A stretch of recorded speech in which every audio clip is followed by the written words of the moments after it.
Hello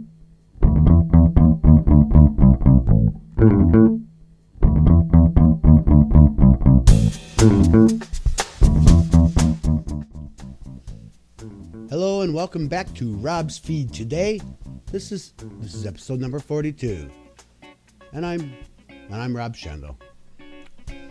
Well, today is Tuesday, the 4th day of May, 2010, and for the last week or so, I've been hearing some major celebrity is going to be coming out, and there was speculation it was Oprah. There was speculation that it was who else? Well, along with Oprah would be Gail. And there was speculation about Anderson Cooper. And there was speculation about James Franco. And nobody knew who it was going to be. Well, I guess this is the answer. And I'll read to you from an article posted on usatoday.com. Country singer Shelley Wright says she's gay. Buzz has been floating around for weeks that a big star was going to come out in the next issue of People magazine. So who is it? Country music artist Shelley Wright, CHELY WRIGHT. There has never been a country music artist who had acknowledged his or her homosexuality, she tells People.com. I wasn't going to be the first, but now Wright is changing her tune. Nothing in my life has been more magical than the moment I decided to come out.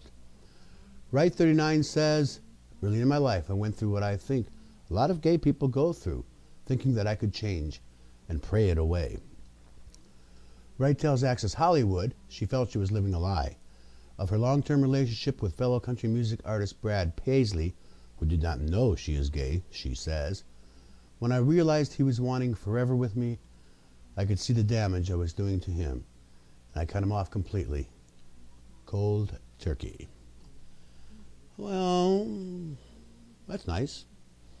It is always nice when a role model, a celebrity, a well-known person comes out.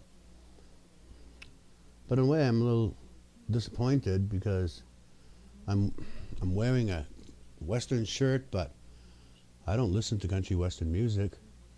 I'm sorry, Miss Shelley Wright. I don't know who you are. And I'm sure you're very talented. You apparently are very popular. I guess you have good taste in men. But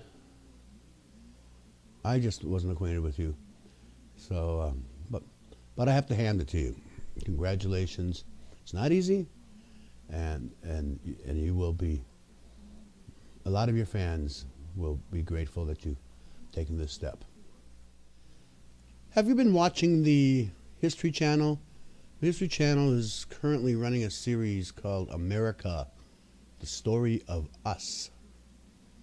And I've been watching some. Well, at this point they've aired 4 episodes, and I've watched 2 of them. And I was really interested in the second episode because there was a character in our history that I've heard of, but I didn't know very much about. General Friedrich von Steuben. Friedrich Wilhelm Augustin Baron von Steuben, a German officer who took part during the American Revolution. Born in Magdeburg, Prussia in 1730, he died in 1794. But he helped install discipline in the Continental Army through his drilling techniques.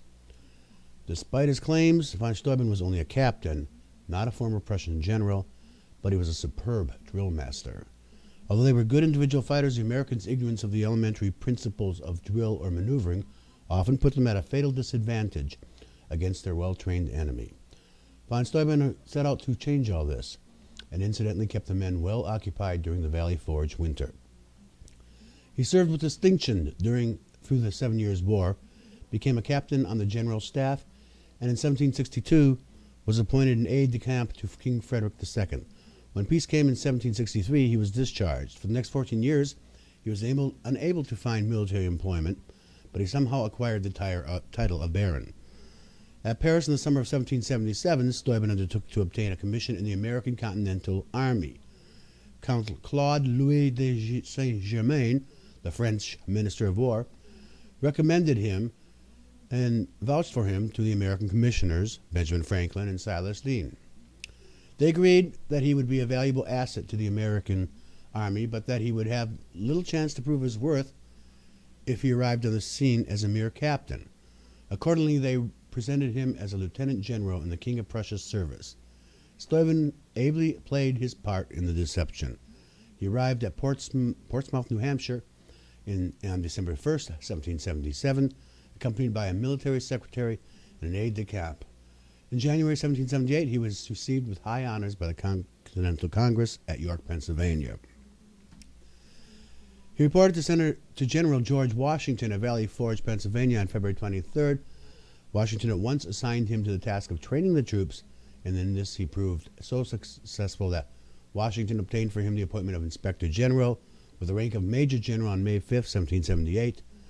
The next winter, Steuben prepared his regulations for the order and discipline of the troops of the United States, which became the Army's standard drill manual, parts of which are still used today. In 1781, he served under the Marquis de Lafayette in Virginia, where the British General Charles Cornwallis invaded the state, and at the siege of Yorktown, he commanded one of the 3 divisions of Washington's army. After the war, he was an organizer of the Society of the Cincinnati, whose members were all Army officers. He was granted American citizenship. New York State gave him a 16,000-acre domain near Utica, and Congress gave him an annual pension of $2,500. Steuben died in Steubenville, New York, on November 28th, 1794. Why does this matter? Well, it doesn't say that in the article I just read, but the History Channel did mention it, and Wikipedia mentions it. So check Baron von Steuben, because he was gay. And apparently his being gay had something to do with him leaving Prussia. But apparently it didn't matter to General George Washington or Benjamin Franklin or the Founding Fathers. The man was skilled and talented, and his services were needed.